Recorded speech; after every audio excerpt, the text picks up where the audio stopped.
एक हफ्ते बाद एक सुबह राजेश कुमार बिना किसी काम के अपने सिस्टम का पॉइंट पैनल चेक कर रहे थे। जब उन्होंने बाकी पॉइंट देखे तो वे भड़क उठे। आखिर इन पॉइंट्स का क्या हुआ? सिस्टम पैनल पर कई बड़े बड़े अक्षर दिखाई दे रहे थे, लेकिन वे उन्हें बहुत आहत कर रहे थे। राजेश कुमार सिस्टम से स्थिति के बारे में पूछने ही वाले थे कि दस्तक दस्तक दस्तक। तभी बाहर से दरवाजे पर दस्तक हुई। राजेश कुमार ने थोड़ा झुंझलाते हुए पूछा, कौन है? दरवाजे के बाहर से वो की उत्तेजित आवाज आई, चिल्लाते हुए, बॉस, मैं हूं। मैं आज के ब्लूप्रिंट के लिए यहाँ हूं। क्या मैं अंदर आ सकता हूं? ये सुनते ही राजेश कुमार के मन में अचानक ख्याल आया, क्या ये कुत्ता सा आदमी फिर से उनकी पीठ में छुरा घोंप रहा है? बाहर से तो वह समय पर आ जा रहे थे, लेकिन फिर रात में चुपके से वापस आ जाते थे। उन्होंने दुखी होकर कहा, अंदर आ जाए। वो ने खुशी खुशी दरवाज़ा खोला। लिदाओ उसके पीछे पीछे आया और दोनों राजेश कुमार के पास गए। उसने हाथ बढ़ाकर राजेश कुमार के सामने रखा और कहा, बॉस, जल्दी से मुझे आज के ब्लूप्रिंट दे दो, मैं इंतज़ार नहीं कर सकता। राजेश कुमार ने ब्लूप्रिंट नहीं निकाले, बल्कि उसने हाथ बढ़ाकर उसका हाथ थपथपाया और असंतुष्ट होकर कहा, ब्लूप्रिंट नहीं, बस 9वीं कंपनी का एक हवाई जहाज का टिकट, जो मैं तुम्हें दे सकता हूँ। वो का चेहरा तुरंत बदल गया। उसने मुंह झुका लिया और दुखी होकर कहा, बॉस, आप अपनी बात से कैसे मुकर सकते हैं? आपने तो कहा था कि आप मुझे रोज एक देंगे, आज एक क्यों नहीं दे रहे? अभी भी हिम्मत है इस बारे में पूछने की? जरा बताओ, क्या तुमने कल रात ओवरटाइम किया था? सच बताओ। बॉस, आप मेरे साथ ऐसा अन्याय नहीं कर सकते। एक आदमी के हाथ में पानी की परवाह किए बिना मैंने ओवरटाइम तो बिल्कुल नहीं किया। क्या आपको यकीन है? मुझे यकीन है, बिल्कुल, और बहुत यकीन है। राजेश कुमार ने अपने पीछे खड़े व्यक्ति की ओर देखा और कहा, क्या उसने सचमुच ओवरटाइम नहीं किया? लिदाओ ने चुपचाप सिर हिलाकर पुष्टि की, नहीं, मैंने 24 घंटे उस पर नजर रखने के लिए लोगों का इंतजाम किया था। राजेश कुमार ने भौहें चढ़ाईं। फिर यह अजीब है, ये बिंदु कैसे गड़बड़ा गए? इतने सारे अचानक क्यों गायब हो गए?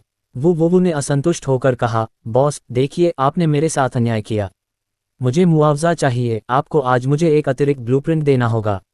राजेश कुमार ने हाथ हिलाया और सहजता से कहा, आप 1 मिनट रुकिए, मैं कुछ काम निपटाता हूं और काम पूरा होने के बाद मैं आपको बाकी सारे ब्लूप्रिंट दे दूंगा। कोई समस्या नहीं है। वो तुरंत खुश हो गया। अब जो हुआ उस पर ध्यान नहीं दे रहा था और आज्ञाकारी ढंग से एक तरफ खड़ा होकर राजेश कुमार की प्रतीक्षा कर रहा था। राजेश कुमार ने मन ही मन पूछा, सिस्टम, क्या तुम मुझे ये पॉइंट समझा सकते हो?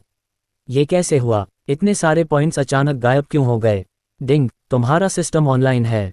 अपने सवाल के बारे में तुम्हें अपनी कंपनी के लोगों से पूछना चाहिए। तुम मेरे जैसे प्यारे से सिस्टम से क्यों पूछ रहे हो? मैंने क्या गलती की? ... ये फिर कैसा लहजा है? कोई बात नहीं, मैं पहले मौजूदा मामले से निपटता हूँ। कंपनी के लोगों से पूछो, क्या कंपनी के पिछवाड़े में फिर से आग लगी है? हाँ, तुमने बहुत अच्छा सारांश दिया है, तुम्हारे पिछवाड़े में आग लगी है और तुम्हें वापस जाकर आग बुझानी चाहिए। क्या हुआ? तुम पॉइंट्स हिस्ट्री देख सकते हो, ये वहाँ है। इतिहास, सिस्टम को ये सुविधा कब मिली? यह अभी 2 दिन पहले ही सामने आया है। इसका उपयोग करने के लिए आपका स्वागत है। संदेह के साथ राजेश कुमार ने पॉइंट पैनल पर स्क्रॉल किया और निश्चित रूप से ऊपरी दाएं कोने में एक इतिहास बटन दिखाई दिया। उसने उस पर क्लिक किया। उसके सभी अंकों के जोड़, उपयोग और कटौती दर्ज हो गए। उसने कटौती फिल्टर चुना। फिर उसने विभिन्न कारणों से काटे गए अंकों के रिकॉर्ड की एक श्रृंखला देखी। उसने तुरंत एक बहुत ही अपमानजनक कटौती रिकॉर्ड देखा। इसने उसके पूरे 100,000 अंक काट लिए।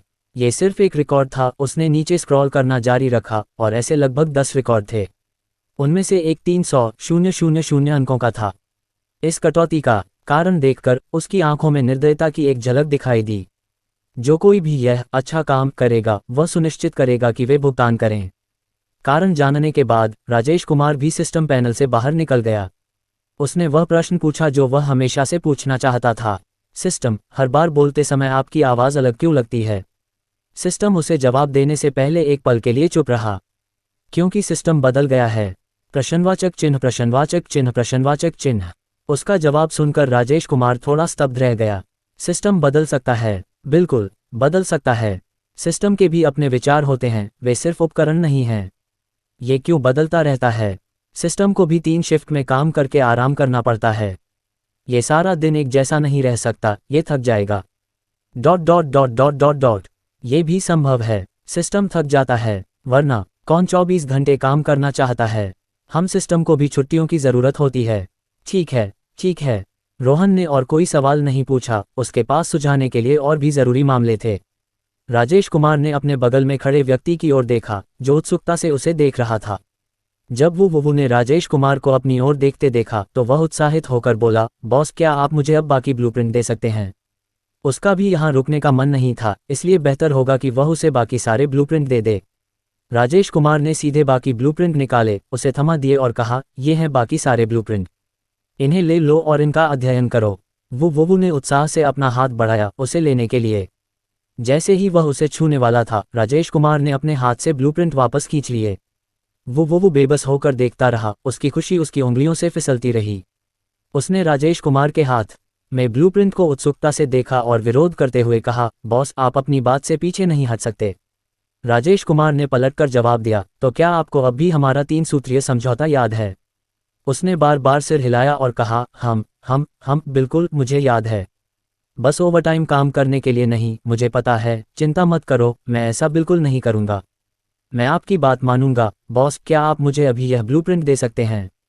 वो पहले से ही इसे देखकर लार टपका रहा था, उसकी आंखें मानो उसमें छेद कर रही थीं। राजेश कुमार ने बेबसी से अपना सिर हिलाया, सामान उसके हाथ में रखा और कहा, तो ये तुम्हारा है। हमारा समझौता याद रखना, अगर तुम अच्छा प्रदर्शन करोगे तो मेरे पास बाद में तुम्हें देने के लिए कई और डिज़ाइन ब्लूप्रिंट हैं।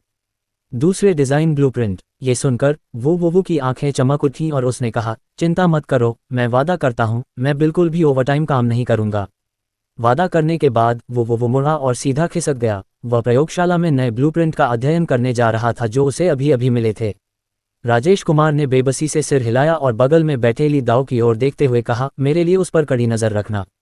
ली दाओ ने कहा, ठीक है बॉस। निर्देश देने के बाद राजेश कुमार ने अपना फ़ोन निकाला और हाई सिटी वापस जाने के लिए हवाई जहाज़ का टिकट बुक कर लिया। उसे जल्दी से वापस जाकर इस मामले को निपटाना था, वरना बात और बिगड़ जाती। उसने सबसे जल्दी वाली फ़्लाइट बुक कर ली थी, जो 2 घंटे में रवाना होने वाली थी, और उसे हवाई अड्डे पहुंचने में 1 घंटा लग जाता। उन्हें तेज़ी से चलना था। उसने ली दाओ से कहा, मुझे अभी हवाई अड्डे ले चलो। ली दाओ ने हैरानी से उसकी ओर देखा और असमंजस में पूछा, बॉस क्या आप अभी जा रहे हैं? हाँ, ज़रूरी काम है। ठीक है बॉस, मैं अभी इंतज़ाम करता हूँ। बैककोट। प्रिय यात्रियों, हाई सिटी आ गई है। कृपया अपना सामान और अन्य सामान इकट्ठा करें और उतरने की तैयारी करें। राजेश कुमार ने घोषणा सुनकर आंखें खोलीं और अपने फ़ोन का एयरप्लेन मोड बंद कर दिया। Beep beep beep. उसके फ़ोन पर कई अनपढ़े संदेश थे। राजेश कुमार ने संदेश खोले, जो सभी भार्गव के थे। बॉस क्या कुछ हुआ है? आप अचानक वापस क्यों आ रहे हैं? बॉस क्या आप निकल चुके हैं? बॉस मैं पहले ही रास्ते में हूँ।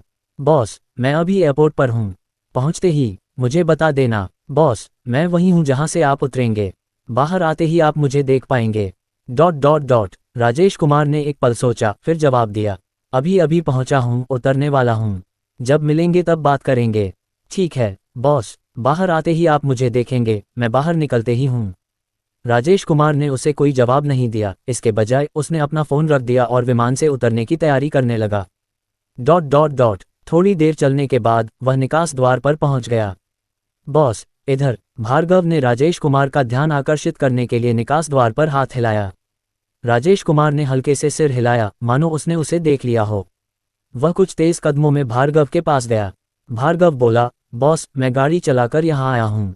आपको कहाँ जाना है? मैं आपको छोड़ दूंगा, मेरी गाड़ी पहले भी यहीं खड़ी थी। आप अभी अपनी गाड़ी यहीं छोड़ सकते हैं और बाद में किसी और से उसे ले जाने को कह सकते हैं। इस बार मेरी गाड़ी ले लेते हैं। भार्गव ने सहमति में सिर हिलाया, ठीक है बॉस। राजेश कुमार उसे उसकी गाड़ी ढूंढने ले गए। गाड़ी में बैठते ही राजेश कुमार पिछली सीट पर बैठ गए जबकि भार्गव आगे की सीट पर गाड़ी चला रहा था। वहां सन्नाटा छा गया, कोई कुछ नहीं बोला। भार्गव ने असहज माहौल को भांप लिया और सावधानी से पूछा, बॉस क्या कोई ज़रूरी काम है जो आपको इस बार अचानक लौटना पड़ा? राजेश कुमार ने गहरी आवाज़ में कहा, मुझे आप पर बहुत भरोसा था, लेकिन मुझे उम्मीद नहीं थी कि आप अपने माथत कंपनियों के प्रति इतने लापरवाह होंगे। राजेश कुमार की इतनी तल्खी सुनकर वह थोड़ा घबरा गया और तुरंत पूछा, बॉस क्या कुछ हुआ है? क्या आप मुझे सीधे सीधे बता सकते हैं? क्या आपको पता है कि किंग ऑफ ग्लोरी की टीम में छंटनी हो रही है? राजेश कुमार ने रियरव्यू मिरर से उसे देखते हुए पूछा, क्या वे छंटनी कर रहे हैं? मुझे इसकी जानकारी नहीं थी। बॉस मैं जाकर पता करता हूँ। भार्गव कुछ आश्चर्य से कहा, ऐसा लग रहा था जैसे उसे इस मामले की कोई जानकारी ही नहीं थी। वह थोड़ा घबरा गया और जल्दी से माफ़ी मांगी, माफ़ करना बॉस। मैं पिछले कुछ समय से बहुत व्यस्त था और इस मामले पर ध्यान नहीं दे पाया। मैं अभी जाकर पूरी जानकारी लेता हूँ। राजेश कुमार ने उसे रोका नहीं, बस एक भौं उठाई, स्थिति से थोड़ा हैरान। एक सीईओ होने के नाते रोहन को इन बातों की जानकारी नहीं थी। क्या ऐसा हो सकता है कि उसके नीचे बैठे लोगों ने इसे छिपाने और चुपके से ऐसा करने की हिम्मत की हो?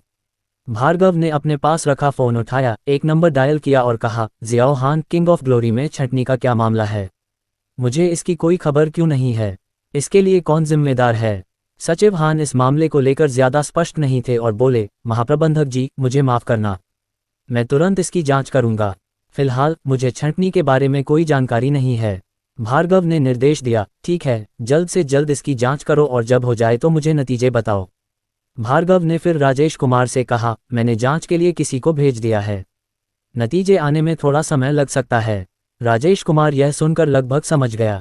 क्या कोई उनकी पीठ पीछे ये सब कर रहा था? लेकिन उसकी हिम्मत कैसे हुई? उसने कुछ असंतुष्ट होकर पूछा, क्या आप कंपनी के सभी मामलों के लिए जिम्मेदार नहीं हैं? आपको इसकी जानकारी क्यों नहीं है? बॉस, पहले हमारे पास सिर्फ शीपा शीप जैसे मिनी गेम थे, इसलिए कंपनी का विभाजन नहीं हुआ। बाद में आपने कई और गेम उपलब्ध कराए, इसलिए मैंने उन बड़े बड़े गेम्स को अलग कर दिया और कुछ सहायक कंपनियां पंजीकृत करवाईं।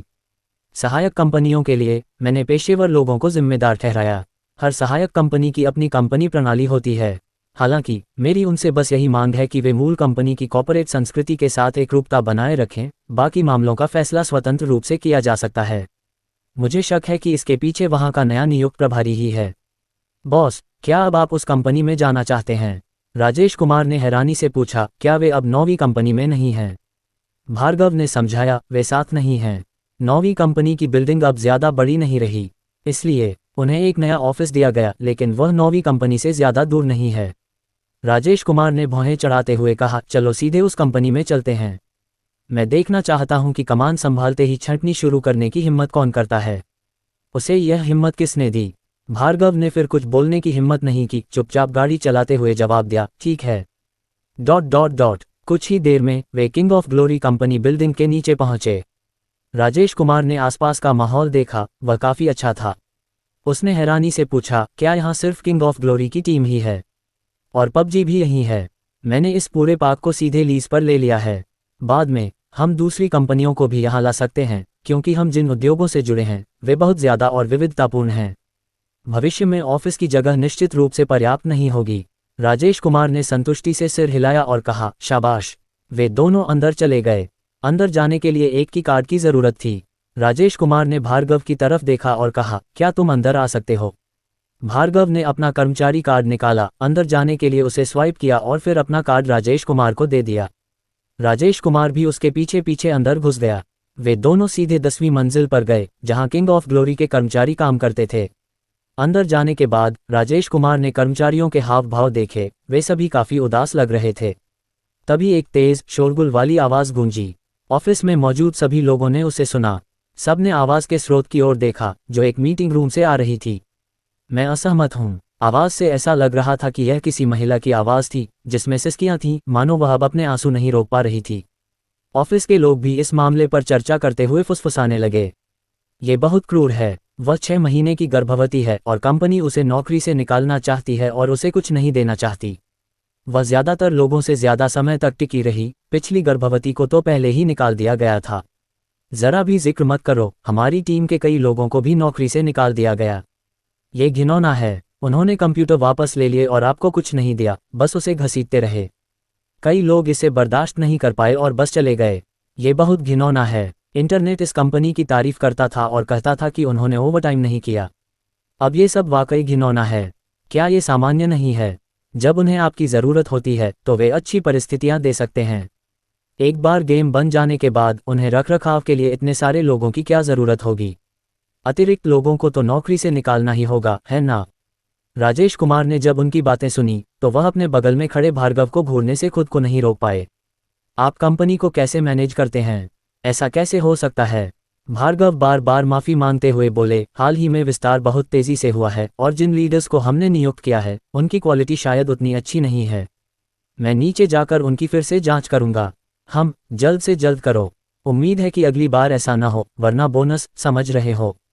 भार्गव ने गारंटी देते हुए कहा, ठीक है बॉस, चिंता मत करो, अगली बार ऐसा कुछ बिल्कुल नहीं होगा। दूसरी तरफ वे अभी भी इस मामले पर चर्चा कर रहे थे और अंदर की कहानी जानने का दावा करने वाला एक व्यक्ति आगे आया। उसने उनकी पिछली बातचीत का खंडन करते हुए कहा, आप जो कह रहे हैं वह सब गलत है, इसका इससे कोई लेना देना नहीं है। मेरे पास अंदरूनी जानकारी है। कौन सी जानकारी? क्या? बताओ। सब उत्सुकता से उसकी ओर देख रहे थे, उसके जवाब का इंतजार कर रहे थे। उसने गंभीरता से कहा, मैंने सुना है कि नया नेता अपनी पिछली टीम के सभी लोगों को लाने वाला है। एक व्यक्ति उलझन में बुदबुदाया, ऐसी कोई बात है? दूसरे व्यक्ति ने हैरानी से पूछा, अगर वह टीम लाना चाहता है तो ला ही सकता है, इसका छंटनी से क्या लेना देना है? अरे तुम समझ नहीं रहे हो ना, एक मूली एक गुठली, अगर कोई नहीं जाएगा तो नए लोगों के लिए गुठली कहाँ से भरेंगे? अरे ये तो हद हो गई। अरे तुम अभी भी बहुत अनुभवहीन हो और तुम्हारा काम करने का समय बहुत कम है। इस तरह की बातें बहुत आम हैं। जो लोग कड़ी मेहनत करते हैं उनकी उतनी जल्दी पदोन्नति नहीं होती जितनी बॉस की चापलूसी करने वालों की होती है। जब तुम बाद में समाज की कठोर सच्चाइयों का और अनुभव करोगे तब तुम्हें समझ आएगा। एक अनुभवी ने उसका कंधा थपथपाया और गंभीरता से कहा। राजेश कुमार ने भौहें चढ़ाईं और बगल वाले व्यक्ति से पूछा, क्या हमारी कंपनी ऐसी ही है? भार्गव ने एक पल सोचा और कहा, जहां लोग हों वहां ऐसी चीजों से बचना मुश्किल है। अगर आप एक नेता हैं और एक व्यक्ति हमेशा आपके प्रति उदासीन रहता है, कभी कभी आपको नकार भी देता है, जबकि दूसरा व्यक्ति तरह तरह से आपकी चापलूसी करता है, तो ऐसे समय में ज्यादातर लोग दूसरे वाले को ही चुनेंगे, है ना? राजेश कुमार की भौहें गहरी हो गईं और उन्होंने कहा, मुझे उम्मीद है कि मेरी कंपनी में इस तरह की स्थिति से बचा जा सकेगा। जिसकी योग्यता ज्यादा होगी उसे ही पद मिलेगा। हालांकि पूर्ण निष्पक्षता हासिल नहीं की जा सकती, मुझे उम्मीद है कि आप सापेक्ष निष्पक्षता हासिल कर सकते हैं। ठीक है, मैं समझ गया आपका क्या मतलब है। हम इस योजना पर विचार करो। मुझे उम्मीद है कि हम यथासंभव निष्पक्षता और न्याय प्राप्त कर पाएंगे। ठीक है बॉस, चलो मीटिंग रूम में चलते हैं और देखते हैं कि कौन इतना घमंडी होने की हिम्मत करता है। ठीक है। दोनों साथ साथ मीटिंग रूम की ओर चल पड़े जहां से शोर आ रहा था। वह देखना चाहता था कि यह नेता कितना काबिल है जो 3 महीने की परिवीक्षा अवधि में रह रहे कर्मचारियों को नौकरी से निकालने की हिम्मत कर रहा है। वे मीटिंग रूम के प्रवेश द्वार पर पहुंचे और अंदर बहस अभी भी जारी थी। मैं कुछ नहीं कर सकता, ये सब ऊपर से है, मुझसे इस तरह बात करना बेकार है। कंपनी जो मुआवजा देती है वह बस इतना ही है। मेरा सुझाव है कि आप जल्द से जल्द इस पर हस्ताक्षर कर दें। अगर आप बाद में हस्ताक्षर करेंगे तो आपको और भी कम मिलेगा। अपने सामने वाले कर्मचारियों को देखो, सबने खुशी खुशी हस्ताक्षर किए और अपने पैसे लेकर चले गए। क्या आप कृपया यहाँ मेरा समय बर्बाद नहीं कर सकते? चलो जल्द से जल्द समझौते पर हस्ताक्षर कर देते हैं। अगले महीने जब वेतन मिलेगा तो मुआवजा आपके खाते में जमा कर दिया जाएगा। आप ये पैसा लेकर बिना काम किए घर पर आराम से बैठ सकते हैं।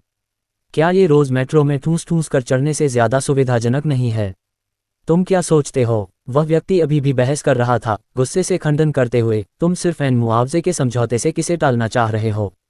क्या श्रम कानून यही कहता है? खैर, हम कुछ नहीं कर सकते। यह कोई छंटनी नहीं है, यह एक अनुकूलन है। हम सिर्फ एन दे सकते हैं। अगर तुम संतुष्ट नहीं हो तो शायद तुम्हें बाद में ये पैसा भी न मिले।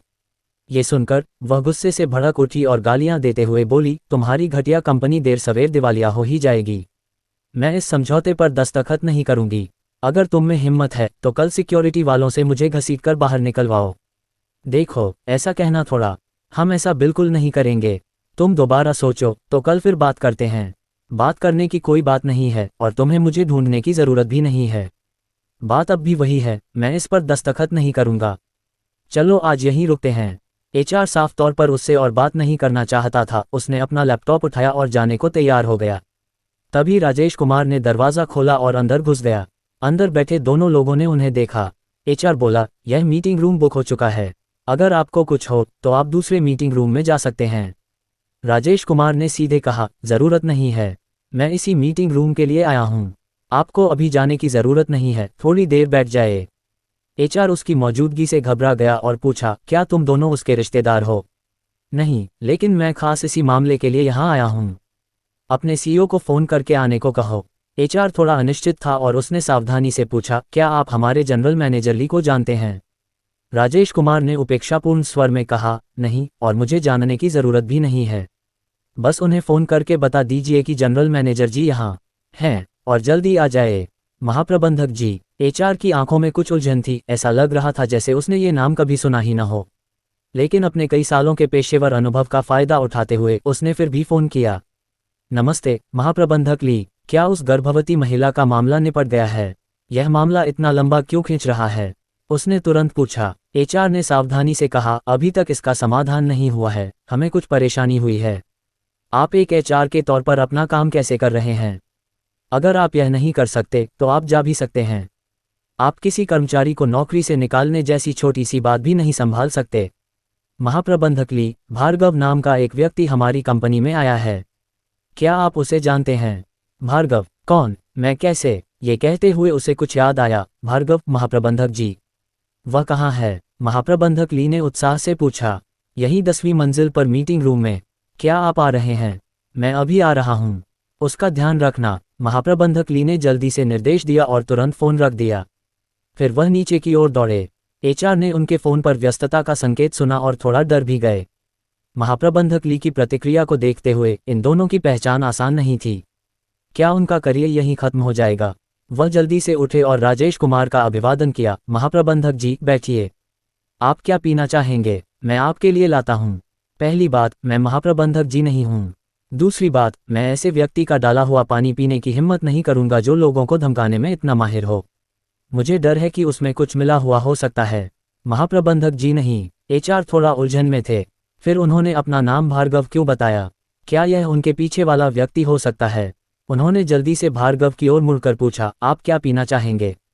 कुछ नहीं, मेरी हिम्मत नहीं होगी। अपने जनरल मैनेजर ली का इंतजार करो, वो बहुत घमंडी है। दस्तक दस्तक दस्तक। एचआर कुछ कह पाता उससे पहले ही मीटिंग रूम के दरवाजे पर दस्तक हुई। राजेश कुमार ने बिना मुड़े बस गहरी आवाज में कहा, अंदर आइए। एक अधेड़ उम्र का आदमी जिसकी पेट में बियर थी और बाल झड़ रहे थे बाहर से अंदर आया। एचआर वाले ने कहा, जनरल मैनेजर ली। जनरल मैनेजर ली ने उसकी तरफ देखा तक नहीं बल्कि तुरंत भार्गव के पास दौड़े, झुककर और हाथ जोड़कर पूछा, जनरल मैनेजर जी, आप अचानक क्यों आ गए? क्या आपके पास कोई निर्देश हैं? आप मुझे फोन कर सकते थे, यहाँ तक आने की कोई ज़रूरत नहीं थी। भार्गव ने उसकी तरफ देखा और कहा, क्या मुझे अभी कंपनी में आकर आपको रिपोर्ट करना होगा? जनरल मैनेजर ली ने झट से झुककर समझाया, मेरी हिम्मत नहीं होगी, मेरी हिम्मत नहीं होगी। आप जब चाहें आ सकते हैं। क्या मैं पूछ सकता हूं कि इस बार आप यहाँ क्यों आए हैं? भार्गव ने अपने बगल में खड़े राजेश कुमार की ओर इशारा करते हुए परिचय कराया। मैं आपका परिचय कराता हूँ, ये मेरे बॉस हैं। ये सुनकर वहां मौजूद कुछ लोगों के चेहरे पर अजीब से भाव उभर आए। महाप्रबंधक ली की आंखों में आश्चर्य की एक झलक दिखाई दी। उन्हें उम्मीद नहीं थी कि महाप्रबंधक जी के ऊपर भी कोई होगा। उन्होंने तुरंत राजेश कुमार को प्रणाम किया और कहा, नमस्ते बॉस, मैं ली यू हूँ। आप मुझे लिटिल ली कह सकते हैं। अगर आपके पास कोई निर्देश हो तो बताएं। राजेश कुमार ने कोई जवाब नहीं दिया बल्कि मुड़कर उनके पीछे एक कुर्सी पर बैठ गए। उन्होंने भार्गव को हाथ हिलाकर बैठने का निमंत्रण दिया। लीयू भी कुछ कदम आगे बढ़े और उन दोनों के बीच खड़े हो गए। तभी उनकी नज़र उनके बगल में खड़े दो लोगों पर पड़ी। उन्होंने एचआर वाले को देखा और उसे बगल वाले व्यक्ति को दूर ले जाने का इशारा किया। एचआर वाला तुरंत समझ गया और गर्भवती महिला के पास गया, उसे खींचने की कोशिश कर रहा था। गर्भवती महिला यह मौका कैसे छोड़ सकती थी? एस रोहन ने विनम्रता से अपना हाथ झटक दिया और राजेश कुमार से रोते हुए कहा, बॉस, आपको मेरे लिए न्याय सुनिश्चित करना होगा। मैंने हमेशा लगन से काम किया है और मुझे नहीं पता कि मैंने क्या गलत किया। ये जनरल मैनेजर ली मुझे नौकरी से निकालना चाहती है और इससे पहले भी उसने कई लोगों को नौकरी से निकाला है। राजेश कुमार ने बगल से सीधे पूछा, जनरल मैनेजर ली, आप उनकी बातों के बारे में क्या सोचते हैं? लियू के माथे पर पसीना आ गया जब उसने समझाया, यह मामला, इस मामले में मुझे पहले पूछताछ करनी होगी। मुझे कुछ ठीक से समझ नहीं आ रहा है। ओह, आपको कुछ ठीक से समझ नहीं आ रहा है? तो क्या आपके लिए सीईओ बने रहना ज़रूरी है? आप उस कंपनी से जुड़े मामलों के बारे में भी ठीक से समझ नहीं पा रहे हैं जिसके आप जिम्मेदार हैं। ये सुनकर पास में खड़ा भार्गव अपनी मुट्ठियां भींचने से खुद को नहीं रोक सका। उसे लगा कि उस पर आरोप लगाया गया है। लीयू ने अपने माथे से पसीना पोंछा और थोड़ी घबराहट से बोला, लगता है इस मामले के बारे में मुझे कुछ पता चल गया है। ये कंपनी की लागत कम करने और दक्षता बढ़ाने के लिए था। ओह, राजेश कुमार ने तिरस्कार से कहा, कंपनी की वर्तमान मानव संसाधन लागत बहुत ज्यादा है और चर्चा के बाद सभी को लगा कि इसे थोड़ा कम करने की जरूरत है। सभी ने चर्चा की। क्या मैं पूछ सकता हूं कि यह सभी किससे संबंधित है जिसके साथ आपने चर्चा की? नीचे कुछ विभाग प्रमुखों के साथ। बॉस, मैंने उसे कहते सुना है कि वह मनगढ़ंत बातें कर रहा है। उसने नीचे के अधिकारियों से इस बारे में कभी चर्चा नहीं की, उसने कई अधिकारियों को नौकरी से भी निकाल दिया था। उसके बगल वाले व्यक्ति ने सीधे बात की, उसके झूठ का पर्दाफाश किया। ली यू थोड़ा गुस्से में था। एक मामूली कर्मचारी ने उसके सामने ऐसा करने की हिम्मत की। हालांकि महाप्रबंधक जी और रहस्यमय बॉस की मौजूदगी में रोहन ज्यादा कुछ कहने की हिम्मत नहीं कर पाया, इसलिए वह केवल मानव संसाधन अधिकारी को एक नज़र देखकर उसे ले जाने का इशारा कर सका। एचआर वाले ने मुस्कुराते हुए सीधे कहा, महाप्रबंधक जी, बॉस, मैं इस व्यक्ति को ले जाऊं और आप महाप्रबंधक ली से धीरे धीरे बात करें। हमारी मौजूदगी आपको प्रभावित कर सकती है। ली यू ने अपने माथे पर थपकी दी। इस एचआर वाले को क्या हो गया है? वह आमतौर पर काफ़ी होशियार दिखता था, लेकिन आज वह इतनी नासमझी कर रहा था कि सीधे महाप्रबंधक जी और बॉस से भी पूछ रहा था। वे कैसे मान सकते थे? क्या आप उसे सीधे नहीं ले जा सकते थे? राजेश कुमार उसकी बातों से खुश हुए और बोले, वह भी इसमें शामिल है। क्या आपको लगता है कि उसका यहाँ से चले जाना उचित है? एचआर वाले ने कहा, यह उचित नहीं है। चूंकि आप जानते हैं कि यह उचित नहीं है, तो ऐसा न कहें। समझ गया, बॉस। उस व्यक्ति की आंखों में आशा की किरण दिखाई दी, मानो उसे जीवनदान मिल गया हो। उसने राजेश कुमार से फिर बात शुरू की, बॉस, मैं 5 महीने की गर्भवती हूँ। मेरे गर्भ में पल रहा बच्चा मुझ पर निर्भर है। मुझे इस नौकरी की सख्त ज़रूरत है और मुझे उम्मीद है कि आप मुझे नौकरी से न निकालने के बारे में सोचेंगे। मैं भी रोज़ाना सामान्य रूप से काम पर जाती हूँ और मैंने कभी कोई काम टाला नहीं है। लेकिन कुछ दिन पहले ही एचआर ने अचानक मुझे सीधे छुट्टी का नोटिस दे दिया। मैं इसे बिल्कुल भी स्वीकार नहीं कर सकती और अब तक मैं उनके साथ गतिरोध में रही हूँ। वह और भी ज्यादा उत्साह से बोली, उसकी सांसें पहले से ही फूली हुई थीं। राजेश कुमार ने जल्दी से एचआर वाले से कहा, जल्दी जाओ और उसे एक गिलास पानी पिलाओ। समझ गया, बॉस। राजेश कुमार गर्भवती महिला को देखते रहे, उसकी भावनाओं को दिलासा देते हुए बोले, चिंता मत करो, तुम्हें कोई नौकरी से नहीं निकाल सकता। मैं तुम्हारे लिए न्याय सुनिश्चित करूंगा। गहरी सांस लो। राजेश कुमार का आश्वासन सुनकर वह धीरे धीरे शांत हुई। तभी एचआर अधिकारी भी पानी का गिलास लेकर अंदर आया, जिसे उसने उसके सामने रख दिया। उसने गिलास उठाया और एक ही घूंट में पूरा पी लिया। कुछ देर खुद को संभालने के बाद उसने कहा, बॉस, आपका बहुत बहुत शुक्रिया। आप वाकई बहुत अच्छे बॉस हैं। जब मैं कंपनी में आई थी तो कंपनी की सिर्फ 8 घंटे काम करने की नीति देखकर मैं हैरान रह गई थी। ये वाकई मेरे करियर की अब तक की सबसे बेहतरीन कंपनी है। उद्धरण चिन्ह। बस बाद में अचानक ऑफिस बदल गया और ऊपर के लीडर भी बदल गए। मुझे उम्मीद नहीं थी कि ऐसा कुछ होगा। मुझे यह मौका देने के लिए मैं कंपनी का, खासकर आपका, बहुत आभारी हूँ। मैं कड़ी मेहनत करता रहूंगा और यह सुनिश्चित करूंगा कि मेरे रोजमर्रा के काम में कोई देरी ना हो। राजेश कुमार ने कहा, आपका स्वास्थ्य सबसे जरूरी है। आपको अपने शरीर की सुरक्षा करनी होगी। तभी उन्होंने ली यू की ओर मुड़कर कहा, आप अभी जाकर अपना इस्तीफा देने की प्रक्रिया पूरी कर सकते हैं। मैं आपको बाद में कंपनी में नहीं देखना चाहता। बॉस, मैंने कंपनी के लिए सब कुछ किया। आप मेरे साथ ऐसा व्यवहार कैसे कर सकते हैं? चाहे कंपनी के लिए हो या अपने लिए, आप दिल से जानते हैं। महाप्रबंधक जी, कृपया मेरी बात मानिए। ली यू ने अपने बगल में खड़े भार्गव की ओर देखा और मदद मांगी। भार्गव ने उसकी ओर देखा तक नहीं और बोला, तुम जो करते हो उसकी कीमत चुकाते हो। ये सुनकर ली यू ने सिर नीचे किया और धीमी आवाज में कहा, समझ गया। ये कहकर वह मुड़ा और चला गया। तभी राजेश कुमार ने एचआर अधिकारी की ओर देखा और कहा, मेरा मानना है कि एक योग्य एचआर अधिकारी को बॉस के आदेशों का बिना सोचे समझे पालन नहीं करना चाहिए। इससे भी जरूरी बात यह है कि आपको नेताओं और कर्मचारियों के बीच संवाद का एक सेतु बनना चाहिए। अगर उनके बीच कोई समस्या है तो उसे सुलझाने की जिम्मेदारी आपकी है। आपको समस्याओं को कर्मचारियों के नज़रिए से ज्यादा देखना चाहिए। मुझे लगता है कि आप इस मामले पर सोच सकते हैं। इस बार तुम्हारे अधिकार संबंधी मुद्दों के कारण मैं तुम्हारे साथ कोई लेन देन नहीं करूंगा। बाद में मैं भार्गव से कंपनी के एचआर के अधिकार की घोषणा करवाऊंगा। अगर अधिकार होने के बावजूद तुम इसी तरह काम करते रहे तो मैं तुम्हें अलविदा कह दूंगा। राजेश कुमार की बात सुनकर एचआर ने राहत की सांस ली। उसे शुरू में लगा था कि इस बार उसकी नौकरी जरूर जाएगी। उसने झट से शुक्रिया अदा करते हुए कहा, शुक्रिया बॉस। मैं आगे से और भी ज्यादा सावधान रहूंगा। मुझे एक और मौका देने के लिए शुक्रिया। दरअसल छंटनी मेरे लिए बहुत मुश्किल होती है, लेकिन कोई और रास्ता नहीं है। मुझे कंपनी की नीतियों और अपने वरिष्ठों के निर्देशों का पालन करना होता है। मैं बस इतना कह सकता हूं कि मैं हमेशा कर्मचारियों को दिलासा देने की कोशिश करता हूं और उन पर ज्यादा दबाव नहीं डालता, लेकिन ऐसा करना वाकई मुश्किल है। मेरी पिछली कंपनी भी ऐसी ही थी। हर साल छंटनी होती थी, जो बहुत मुश्किल था, इसलिए मैं चला गया। मुझे उम्मीद नहीं थी कि यहाँ आते ही सबसे पहले मुझे छंटनी का ही सामना करना पड़ेगा। अपने पेशे के सम्मान में मैं उनसे माफ़ी ही मांग सकता था, लेकिन अब जब आपने ये कह दिया है तो मुझे राहत मिली है। अब मुझे इस पीड़ा का सामना नहीं करना पड़ेगा। बॉस, आप वाकई एक बेहतरीन बॉस हैं। उन्होंने अपनी सारी बातें बताईं और फिर राजेश कुमार की तारीफ की। राजेश कुमार ने उनकी बात सुनी, सिर हिलाया और कहा, अच्छा हुआ आप ज़्यादा आगे नहीं बढ़े, वरना आज आपको जाना पड़ता। कभी कभी दूसरों को रास्ता देना खुद को भी रास्ता देना होता है। हाँ हाँ, आप बिल्कुल सही कह रहे हैं। बॉस, क्या आपके पास कोई और निर्देश है? राजेश कुमार ने एक पल सोचा और अचानक उसे एहसास हुआ कि इस दुनिया में अभी तक कोई यूनियन नहीं है। तो क्या वह पहले अपनी कंपनी में एक यूनियन बनाने पर विचार कर सकते हैं, कर्मचारियों के वैध अधिकारों और हितों की उचित गारंटी के लिए? ये सोचते हुए उन्होंने जोर से कहा, मैं अपनी कंपनी में एक यूनियन बनाना चाहता हूँ। आप सब क्या सोचते हैं? भार्गव ने हैरानी से पूछा, यूनियन क्या है? राजेश कुमार ने एक पल सोचा और जवाब दिया, यूनियन एक ऐसा संगठन है जिसमें स्वेच्छा से मजदूरों का एक समूह शामिल होता है जो अपने हितों की रक्षा के लिए संगठित होते हैं। आमतौर पर यूनियनें बेहतर कामकाजी परिस्थितियों, ज़्यादा वेतन, न्यायसंगत व्यवहार, बेहतर श्रम सुरक्षा और मजदूरों के अन्य अधिकारों के लिए प्रयास करती हैं। साथ ही कर्मचारियों को प्रशिक्षण, कानूनी परामर्श और कल्याण जैसी सेवाएं भी प्रदान करती हैं। यूनियनें मजदूरों के लिए ज़्यादा अधिकार और लाभ सुनिश्चित कर सकती हैं।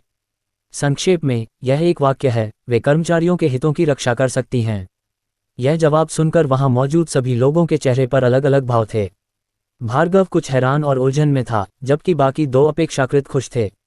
चूंकि वे स्वयं कर्मचारी थे, इसलिए स्वाभाविक रूप से वे अपने हितों की सुरक्षा के प्रति अधिक चिंतित थे। एक पल सोचा और फिर पूछा, बॉस, क्या ऐसा करने से हमारे हितों पर असर पड़ेगा? राजेश कुमार मुस्कुराए और बोले, कैसे हो सकता है? यूनियन का अस्तित्व ये सुनिश्चित करने के लिए है कि कर्मचारियों के जो अधिकार स्वाभाविक रूप से उनके होने चाहिए, उनकी गारंटी उनके माध्यम से मिले। चूंकि कर्मचारी इन्हीं के हकदार हैं, तो इससे हमारे हितों पर क्या असर पड़ सकता है? जब तक कि हम उनका शोषण करके ज़्यादा अतिरिक्त मूल्य हासिल करने का इरादा न रखें।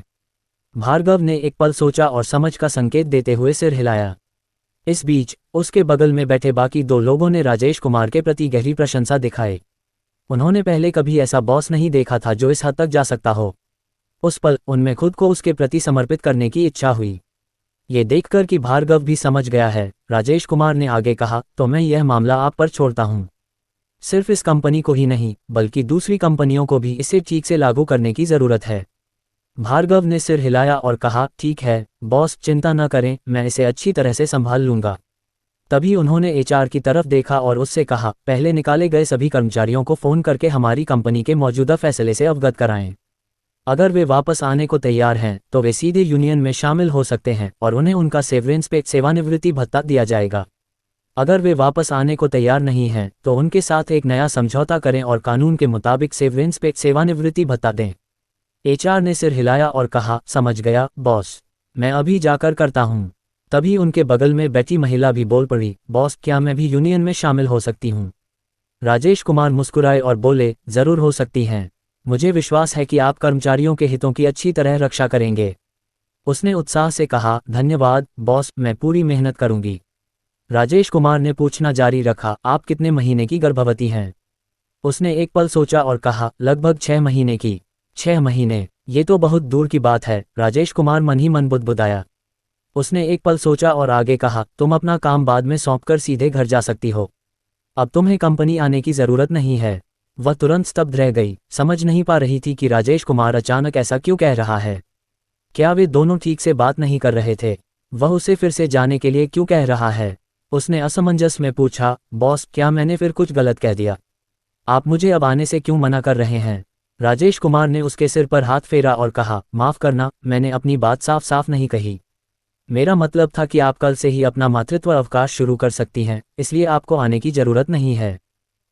वह थोड़ी उलझन में थी और समझाती रही, बॉस, हमारी मातृत्व अवकाश कुल मिलाकर सिर्फ 3 महीने का होता है और आमतौर पर हम बच्चे के जन्म से आधा महीना पहले ही छुट्टी लेते हैं। कोई बात नहीं, ये तो राष्ट्रीय कानूनी ज़रूरत है। कानून न्यूनतम मानक तय करता है और हम न्यूनतम मानक को सर्वोच्च आवश्यकता नहीं मान सकते। हमारी कंपनी भविष्य में 9 महीने का मातृत्व अवकाश ले सकती है और कंपनी सामान्य वेतन देगी। जहां तक समय की बात है, आप इसे खुद तय कर सकती हैं, बच्चे के जन्म से पहले से लेकर बच्चे के जन्म के बाद तक। जब उसे नौकरी से निकाला गया था तब उसने एक आंसू भी नहीं बहाया था, लेकिन इस पल वह सचमुच खुद को रोक नहीं पाए। उसकी आंखों से आंसू बह निकले, बिल्कुल रुकने का नाम नहीं ले रहे थे। उसने उन्हें पोंछने के लिए हाथ बढ़ाया, लेकिन वे बहते ही रहे। वह अपने आंसुओं के बीच बस मुस्कुराकर कह सकी, बॉस, ये आंसू बहुत ज़्यादा उत्साहित होने, बहुत ज़्यादा भावुक होने के कारण हैं। जब से मैंने काम करना शुरू किया है, ये पहली बार है जब मैंने गर्भवती महिलाओं के लिए किसी कंपनी की सराहना महसूस की है।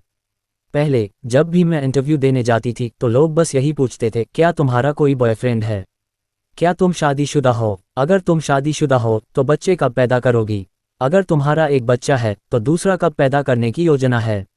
अगर तुम्हारे बच्चे हैं तो तुम्हें अपने परिवार का ध्यान रखना होगा, तो तुम परिवार और काम में कैसे संतुलन बिठाती हो? उद्धरण चिन्ह। मैंने ये सवाल बहुत बार सुने हैं। आज सचमुच पहली बार मुझे इतनी गर्मजोशी और पहचान का एहसास हुआ है। बॉस, आपका बहुत बहुत शुक्रिया, वह उत्साह से बोली और राजेश कुमार की ओर कृतज्ञता भरी आंखों से देखा। राजेश कुमार भी उसकी नज़रों से थोड़ा शर्मिंदा हुआ और बोला, जल्दी से अपने आंसू पोंछो, जल्दी से अपना काम सौंप दो और काम खत्म होने के बाद जल्दी घर चले जाना। उसने बार बार सिर हिलाया, आंखें पोंछने के लिए मेज से टिश्यू उठाया और राजेश कुमार से कहा, बॉस, तो आप सब व्यस्त रहें, मैं पहले निकल जाती हूँ। राजेश कुमार ने सहमति में सिर हिलाया, फिर बेंच पर बैठी महिला की ओर देखा और कहा, ठीक है, अब तुम बाहर जा सकती हो, उसे अपने साथ ले जाओ। एचआर ने जवाब दिया, ठीक है। इतना कहने के बाद उसने महिला की ओर देखा और उसे एक अर्थपूर्ण नज़र से देखा। रोहन ने उसकी ओर देखा तक नहीं, राजेश कुमार की ओर मुड़कर कहा, बहुत बहुत धन्यवाद बॉस, मैं अब चलता हूँ। राजेश कुमार ने सहमति में सिर हिलाया। उन्हें जाते हुए देखकर उसने अपने बगल में बैठे भार्गव से कहा, मैंने अभी जो बताया है उसका ध्यान रखना, खासकर एचआर के अधिकार और यूनियन का। इन दोनों को जल्द से जल्द कंपनी में स्थापित होना होगा। मैं अब और बेवजह छंटनी नहीं देखना चाहता। भार्गव ने सिर हिलाया और कहा, ठीक है boss. Beep beep beep tilde. तभी भार्गव का फ़ोन बज उठा। उसने कॉलर आईडी पर नज़र डाली और फिर फ़ोन काट दिया। तुम जवाब क्यों नहीं दे रहे? राजेश कुमार ने पूछा। सेक्रेटरी हान का फ़ोन है, शायद वे मुझे यहाँ जांच के नतीजे बता रहे होंगे। हम पहले ही सब कुछ तय कर चुके हैं, इसलिए जवाब देने की कोई ज़रूरत नहीं है। चलो, मुझे घर ले चलो। राजेश कुमार ने भार्गव की तरफ देखा और खड़े हो गए। ठीक है बॉस। रास्ते में कोई बातचीत नहीं हुई। घर ज़्यादा दूर नहीं था और वे जल्दी पहुंच गए। वे मुख्य द्वार पर पहुंच गए। भार्गव ने पूछा, बॉस, क्या मैं आपको अंदर ले जाऊं? राजेश कुमार ने कहा, आप पहले कंपनी वापस जाएं, मुझे ले जाने की कोई ज़रूरत नहीं है। भार्गव ने सिर हिलाया और कार से बाहर निकल गया। राजेश कुमार भी बाहर निकले, ड्राइवर की सीट पर गए और कार गराज में खड़ी कर दी। फिर वे मुड़े और घर वापस चले गए। जब वे अपने दरवाजे पर पहुंचे तो बाहर असल में दो लोग खड़े थे। उनकी पीठ उनकी तरफ थी। एक पल के लिए तो वह समझ ही नहीं पाई कि वे कौन थे। वह आगे बढ़ता रहा, जानने की चाह में। उसने बस 2 कदम ही आगे बढ़ाए थे। आगे वाले 2 लोगों को लगा जैसे उनके पीछे कोई है और वे अचानक मुड़ गए। उसने उन दोनों के चेहरे भी देखे। वे फिर यहाँ क्यों हैं? वे यहाँ फिर क्या कर रहे हैं? ये सोचते ही उसके चेहरे पर मुस्कान आ गई और उसने कहा, लू लाओ, बहुत समय हो गया, कुछ चाहिए? लू लाओ ने हंसते हुए कहा, किन शियाओयू, बहुत समय हो गया। मैं तुमसे मिलने आया हूँ क्योंकि कुछ बात करनी है। क्या आप अभी फ्री हैं? हाँ, मैं फ्री हूँ, कृपया अंदर आ जाए। ये कहते हुए उसने दरवाज़ा खोला और उन्हें अंदर बुलाया। लू लाओ के चेहरे पर थोड़ी अजीब सी भावभंगिमा थी, समझ नहीं आ रहा था कि शुरुआत कैसे करें। वह हिचकिचाया, कई बार बोलने की कोशिश की लेकिन नाकाम रहा। आखिरकार राजेश कुमार बोला, लू लाओ। तभी लू लाओ ने थोड़ी शर्मिंदगी के साथ कहा, किन शियाओयू, मुझे माफ़ करना, ये कहना थोड़ा मुश्किल है और मुझे उम्मीद है कि तुम मुझे माफ़ कर दोगे। पहले तुम मुझे क्यों नहीं बताती? राजेश कुमार ने उलझन में कहा, बिना ये बताए कि वह माफ़ करेगा या नहीं। वह पहले देखना चाहता था कि मामला क्या है। यह ऐसा है, किन शियाओयू, पिछली बार जब मैंने तुमसे वह फॉर्मूला लिया था तो मैंने कहा था कि यह ड्रैगन साम्राज्य की हथियार शक्ति बढ़ा सकता है, लेकिन असल में मैंने थोड़ा झूठ बोला था। कैसे? राजेश कुमार पूछता रहा। उसे इस बात का डर नहीं था कि देश को पता चल जाएगा कि वह हथियार बनाता है। व्यवस्था ने पहले ही कह दिया था कि यहाँ के कानून के अनुसार किंग ग्रासलैंड में ऐसा करना जायज़ है, जब तक रोहन इन्हें देश में न बेचे, जिसका उसका कोई इरादा नहीं था। किन शियाओयू, यह ऐसा ही है। जब मैंने वह फॉर्मूला देखा तो मुझे भी एहसास हुआ कि इसका इस्तेमाल हथियार बनाने में किया जा सकता है, और यह एक बहुत ही ज़रूरी फॉर्मूला है।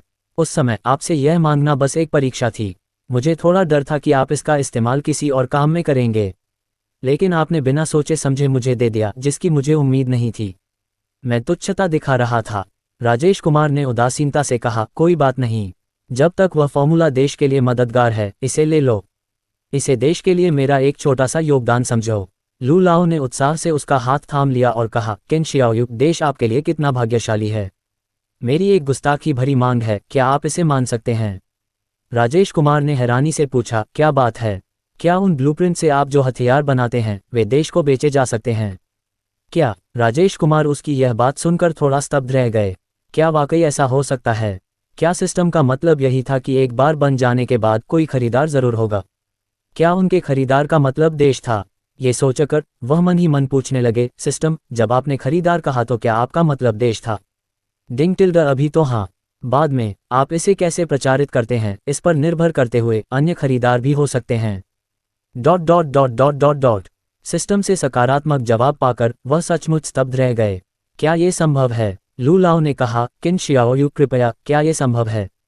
कीमत पर बातचीत हो सकती है। ये संभव है, लेकिन मुझे समझ नहीं आ रहा कि आपको इसे खरीदने की क्या ज़रूरत है। बात ऐसी है, हमने उस फॉर्मूले का लंबे समय तक अध्ययन किया है।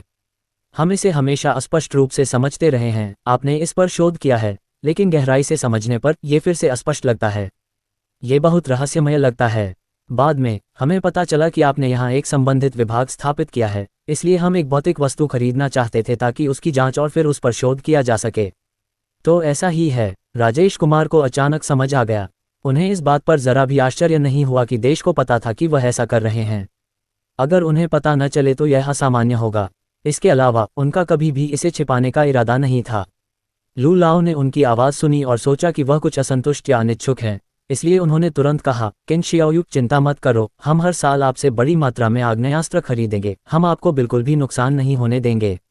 राजेश कुमार मुस्कुराए और उदासीनता से बोले, कोई बात नहीं, जब वे बंदूकें बना लेंगे तो मैं तुम्हें पहले खेलने के लिए कुछ भेज सकता हूँ। अगर तुम्हें अच्छी लगे तो बाद में ऑर्डर करना ठीक रहेगा। हर बंदूक में रिवर्स इंजीनियरिंग लॉक होता है, इसलिए अगर वह उन्हें दे भी दे तो वे उन्हें रिवर्स इंजीनियरिंग नहीं कर पाएंगे। इसके बजाय वे गलती से बंदूक के सेल्फ डिस्ट्रक्ट प्रोग्राम को ट्रिगर कर सकते हैं। तो वह उन्हें कुछ बंदूकें क्यों देगा? संयोग से वह उन्हें आजमाने दे सकता है। लू लाओ ने उत्साह से राजेश कुमार से हाथ मिलाया और कृतज्ञतापूर्वक कहा, केन शियाओयू, आपका बहुत बहुत धन्यवाद। मुझे उम्मीद है कि हमें हमेशा सहयोग करने का मौका मिलेगा। हाँ, मुझे इससे कोई दिक्कत नहीं है, कभी भी। केन शियाओयू, तुम्हें क्या लगता है तुम इन्हें कब बना पाओगी? लू लाओ ने हिचकिचाते हुए पूछा, साफ तौर पर इस बात को लेकर बहुत चिंतित। अगर तुम्हें चाहिए तो कल मैं उससे इन्हें बनवाकर तुम्हारे पास भेज दूंगा। इधर राजेश कुमार कुछ सोचते हुए अचानक रुके और फिर अपनी बात बदल दी, हो सकता है आपको ये सामान खुद ही लेना पड़े, शायद देश में इसका आना सुविधाजनक न हो। कोई बात नहीं, कोई बात नहीं, बस मुझे उसका संपर्क विवरण भेज दो, मैं किसी को सीधे उसे लेने भेज दूंगा। राजेश कुमार ने ली दाओ का संपर्क विवरण निकाला, उसे दिया और कहा, अपने लोगों से कहो कि वे पहुंचते ही सीधे उससे संपर्क करें, वह सामान तैयार रखेगा। ठीक है, शुक्रिया केन शियाओयू, आपका स्वागत है, मुझे यही करना चाहिए। अगर मैं आपकी मदद कर सकूं तो अच्छा होगा, राजेश कुमार ने उदारता से कहा। दूसरी तरफ बैठे लोग भावुक हो गए और कई बार राजेश कुमार का शुक्रिया अदा किया।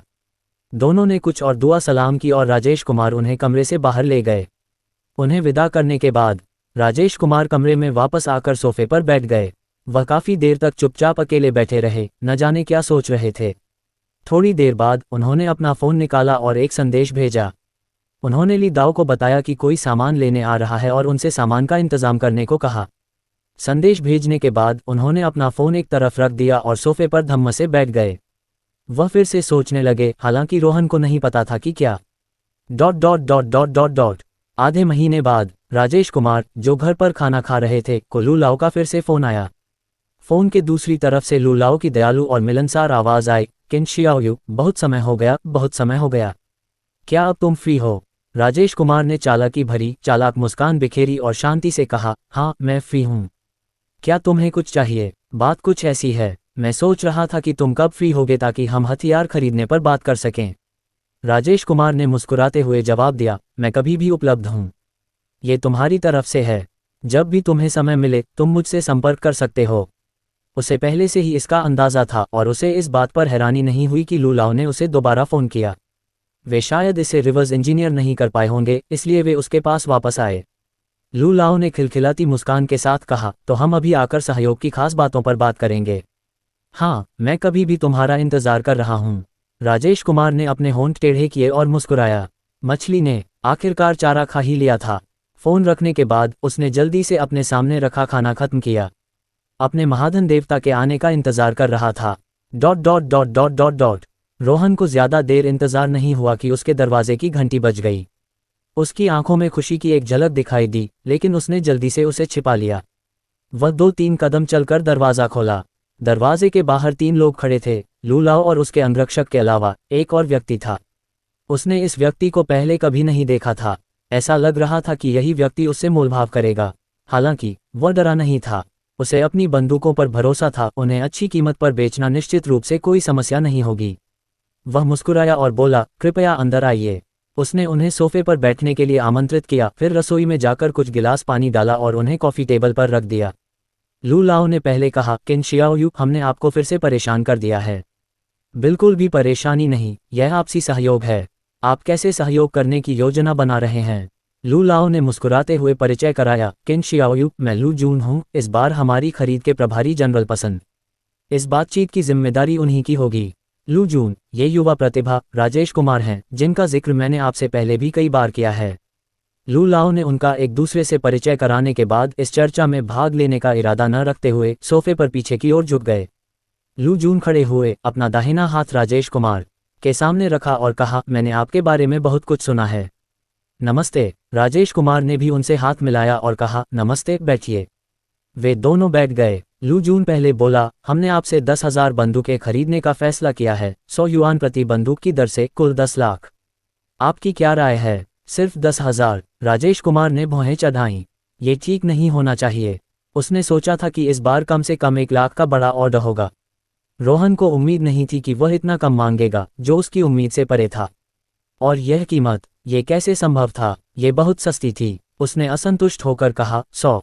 ये नामुमकिन है, ये बहुत सस्ती है। मैं बिल्कुल नहीं बेचूंगा। लू जून ने पलटवार किया, तो फिर आपको क्या लगता है कि कौन सी कीमत सही होगी? राजेश कुमार मुस्कुराए और बोले, 1800 प्रति बंदूक, इससे कम नहीं। आपको मेरी बंदूकों का प्रदर्शन तो पहले ही देख लेना चाहिए था, है ना? ये कीमत पहले से ही बहुत वाजिब है। ये बिल्कुल संभव नहीं है, ये बहुत महंगा है। उच्च अधिकारियों ने इतना बजट मंजूर नहीं किया है। 200 के बारे में क्या ख्याल है? अगर यह काम कर जाता है तो बात पक्की है। 1700, 300, 1600, 500, 1500, इससे कम नहीं। अगर इससे कम है तो बात करने की कोई बात नहीं है। दोनों ने ऐसे मोलभाव किया जैसे बाजार में कुछ बेच रहे हों। लू जून, दीर्घकालिक सहयोग के लिए जाहिर है कीमत पर अच्छी तरह से बातचीत होनी चाहिए। आपकी कीमत बहुत ज़्यादा है, हम बाद में इस पर और बात नहीं कर पाएंगे। कृपया इसे थोड़ा और कम करें ताकि मैं आसानी से रिपोर्ट कर सकूं। राजेश कुमार, तो 1400 के बारे में क्या ख्याल है? मैं अब और कीमत कम नहीं कर सकता, ये वाकई बहुत कम है। मेरी बंदूक के साथ आपको बाजार में इससे बेहतर प्रदर्शन वाली दूसरी बंदूक बिल्कुल नहीं मिलेगी। एक बार इस्तेमाल करने के बाद तुम निश्चित रूप से दूसरों का इस्तेमाल नहीं कर पाओगे। तुम्हें कोई नुकसान नहीं होगा, तुम्हें धोखा नहीं मिलेगा। लू जून, नहीं, यह अभी भी बहुत महंगा है। मैं अब 600 नहीं कहूँगा, मैं इसे सीधे 800 कर दूंगा, कैसा रहेगा? इस कीमत पर 10,000 तोपों की कीमत 80 लाख होगी। और ये तो सहयोग का पहला बैच है, बाद में मांग जरूर बढ़ेगी। चिंता मत करो, तुम्हें कोई नुकसान नहीं होगा। राजेश कुमार ने मुश्किल में होने का नाटक किया, फिर भी झुकने को तैयार नहीं, और आगे कहा, नहीं, तुम्हारी कीमत बहुत कम है। मैं अपनी लागत भी नहीं निकाल पाऊंगा। लू जून, ये लागत पूरी न करने की हद तक तो नहीं है, देश ने भी ये काम किए हैं। इस कीमत पर तुम पहले से ही बहुत कमा रहे हो। बस थोड़ा सा दे दो, ये सचमुच बहुत है। राजेश कुमार, नहीं, ऐसा नहीं है कि मैं समझौता करने को तैयार नहीं हूँ। उस समय इस नई तकनीक के अनुसंधान और विकास में मानव संसाधन पर बहुत खर्च हुआ था, यह इतना आसान नहीं था। और अंत में इस्तेमाल होने वाले उपकरण, औजार और सामग्री सभी बेहतरीन हैं। ये सब बहुत महंगे हैं। आप जो कीमत दे रहे हैं वह वास्तव में लागत को पूरा नहीं कर सकती। कृपया थोड़ा और जोड़ने पर विचार करें। लू जून ने एक पल सोचा, फिर दांत पीसते हुए कहा, 1000। यही असली बात है, देखते हैं कि यह काम करता है या नहीं। बाहर एक थोक बंदूक केवल 500 में मिलती है। मैं जो कीमत दे रहा हूं वह पहले से ही बहुत ज्यादा है। अगर यह काम करती है तो हम अनुबंध पर हस्ताक्षर कर देंगे, अगर नहीं तो चलो इसे छोड़ देते हैं। राजेश कुमार ने फिर भी मुश्किल से कहा, 1400? ये वास्तव में बहुत कम है। मेरा प्रदर्शन उनसे 5 गुना या उससे भी ज्यादा है। क्या आप पुनर्विचार करना चाहेंगे? लू जून ने मुश्किल से कहा, यह सच में नहीं चलेगा। 1000 पहले से ही सबसे ज्यादा कीमत है, हम वाकई इससे ज्यादा नहीं दे सकते। अगर आप 1400 पर अड़े हैं तो मैं बस माफी मांग सकता हूं। अपनी बात खत्म करते ही वह उठ खड़ा हुआ और जाने का नाटक करने लगा। राजेश कुमार मुस्कुराया और दांत पीसते हुए बोला, 1200, ये वाकई सबसे कम है, मैं इससे कम नहीं दे सकता। उसकी बात खत्म होते ही लू जुन मुड़ा, मुस्कुराते हुए उसकी तरफ देखा, अपना दाहिना हाथ उसकी छाती पर रखा और कहा, कोई बात नहीं, सहयोग के लिए शुभकामनाएं। राजेश कुमार का दिल बैठ गया। अरे नहीं, ये बहुत कम था। फिर भी वह मुस्कुराया और हाथ बढ़ाते हुए बोला, सहयोग के लिए शुभकामनाएं। आपकी बातचीत बहुत अच्छी है, आप भी बुरे नहीं हैं। उन्होंने व्यापारिक बातचीत की और उसने आगे कहा, तो क्या हम अनुबंध पर हस्ताक्षर कर दें? जरूर, क्या आप लाए हैं? हाँ, लीजिए। ऐसा कहकर उसने अपने बैग से एक अनुबंध निकाला और उसके सामने रख दिया। राजेश कुमार ने उसे लिया, उस पर एक नज़र डाली और कोई समस्या नहीं पाई। फिर उन्होंने अनुबंध के अंत में अपने हस्ताक्षर कर दिए। हस्ताक्षर करने के बाद उन्होंने देखा कि उनके सामने बैठे व्यक्ति ने भी एक मुहर निकाली, उस पर मुहर लगाई और अपने हस्ताक्षर कर दिए। उन दोनों के पास अनुबंध की एक एक प्रति थी। सहयोग की शुभकामनाएं, सहयोग की शुभकामनाएं। एक दूसरे को सहयोग की शुभकामनाएं देने के बाद उन्होंने हाथ मिलाया, दोनों ने अपने लक्ष्य हासिल कर लिए थे। लू लाओ भी इस पल हंसे और खुशी से बोले, हा हा हा, केन शियाओयू, सहयोग की शुभकामनाएं। भविष्य में और भी कई सहयोग जरूर होंगे। राजेश कुमार ने भी कहा, मुझे भी हमारे अगले सहयोग का इंतजार है। कृपया इतने बड़े संरक्षक को कुछ और बार आने दें, उन्हें भी अपने सहयोग के मामलों की रिपोर्ट देने के लिए जाना था। राजेश कुमार ने उन्हें रोका नहीं और उन्हें दरवाजे तक छोड़ा। उन्हें विदा करने के बाद उन्होंने सिस्टम पॉइंट्स मॉल खोला। वर्तमान में बचे हुए पॉइंट 16.3 मिलियन। राजेश कुमार ने एक पल सोचा, वह फिर से कुछ नया शुरू कर सकते हैं। अब सबसे ज्यादा क्या जरूरी था? चिप टेक्नोलॉजी देखकर वह रुक गया। चिप टेक्नोलॉजी जो आज की दुनिया से 100 साल आगे है। इसके साथ आप आसानी से दूसरे निर्माताओं पर हावी हो सकते हैं। एक्सचेंज पॉइंट्स 1 मिलियन, यह एक अच्छा विचार लगा। वर्तमान में चिप टेक्नोलॉजी पर विदेशी देशों का एकाधिकार है। इससे घरेलू चिप्स अब बाहरी कारकों से बाधित नहीं होंगी। उसने तुरंत कार्रवाई करने का फैसला किया। उसने सिस्टम से कहा, सिस्टम, एक चिप टेक्नोलॉजी के लिए एक्सचेंज करो। डिंग टिल्डर एक्सचेंज हो गया। इलेक्ट्रॉनिक फाइल आपके फ़ोन पर भेज दी गई है, कृपया इसे देखें। ठीक है। उसने अपनी ठुड्डी पर हाथ फेरा और सोचता रहा। चिप टेक्नोलॉजी मिलने के बाद उसे और क्या चाहिए था? देश को अब किस तकनीक की सबसे ज़्यादा ज़रूरत थी? केवल उच्च स्तरीय औद्योगिक परिवर्तन को सही मायने में हासिल करके ही वे श्रम प्रधान उद्योगों से मुक्त हो सकते थे। एआई, यह अभी ज़रूरी नहीं है, वह बाद में इस पर विचार करेगा। वर्तमान में लोंगबुओ की आबादी बहुत ज़्यादा है। अगर यह विकसित हो गया तो निश्चित रूप से आबादी के एक बड़े हिस्से को अपनी नौकरियां गंवानी पड़ेंगी। औद्योगिक रोबोट, इस पर पहले आंशिक रूप से शोध किया जा सकता है। कई घरेलू औद्योगिक क्षेत्र वर्तमान में इनका उपयोग करते हैं और वे अभी भी कार्यान्वयन के लिए आयात पर निर्भर हैं। मौजूदा कार्यबल को प्रभावित किए बिना बिक्री की मात्रा सीमित की जा सकती है। उसने एक पल सोचा और कहा, सिस्टम, क्या आपके पास कोई औद्योगिक रोबोट तकनीक है? मुझे देखने दो। डिंग टिल्डर खोज रहा हूं, कृपया प्रतीक्षा करें। थोड़ी देर खोजने के बाद सिस्टम ने कहा, औद्योगिक रोबोट प्राथमिक तकनीक, औद्योगिक रोबोट तकनीक जो वर्तमान दुनिया से 50 साल आगे है। इसके साथ आप आसानी से अन्य निर्माताओं पर हावी हो सकते हैं। Exchange points 500,000। औद्योगिक रोबोट मध्यवर्ती तकनीक, औद्योगिक रोबोट तकनीक जो वर्तमान दुनिया से 100 साल आगे है। इसके साथ आप आसानी से अन्य निर्माताओं पर हावी हो सकते हैं। Exchange points 1 million. बहुत सारी सामग्री थी, कई पृष्ठ। उसने जल्दी से उसे पढ़ा और कहा, सिस्टम, मैं प्राथमिक तकनीक ले लूंगा। इसे एक्सचेंज कर लो। डिंग टिल्डर एक्सचेंज, कृपया जांच करें। राजेश कुमार ने संतुष्टि में सिर हिलाया। इनसे देश पर तकनीकी सीमाओं का दबाव काफी कम हो जाएगा। उसे हथियारों पर फिर से विचार करना होगा। तकनीक के साथ, लेकिन उसके बराबर पर्याप्त हथियार शक्ति के बिना। अगर उन्हें निशाना बनाया गया तो यह और भी गंभीर होगा, वे सब कुछ खो सकते हैं। कोई भी देश चुपचाप खड़ा होकर इस सोए हुए पूर्वी दिग्गज को जागते हुए नहीं देखेगा। उन्हें अपनी रक्षा के लिए पर्याप्त शक्ति की आवश्यकता थी। उसके 2 उन्नत आग्नेयास्त्र अकेले निश्चित रूप से पर्याप्त नहीं थे, सहायता के लिए अभी भी कुछ उन्नत हथियारों की आवश्यकता थी। सिस्टम, कुछ ऐसे हथियार सुझाओ जो ब्लू स्टार के मौजूदा सबसे शक्तिशाली हथियारों से भी ज्यादा शक्तिशाली हों। डिंग टिल्डर पूछताछ, कृपया प्रतीक्षा करें। ब्लैक होल, सब कुछ निगल सकता है। एक बार बुलाने योग्य हथियार, केवल एक बार इस्तेमाल करने योग्य। उपयोग सीमा 500,000 वर्ग किलोमीटर के भीतर। उपयोग के समय विशिष्ट उपयोग सीमा निर्धारित की जा सकती है।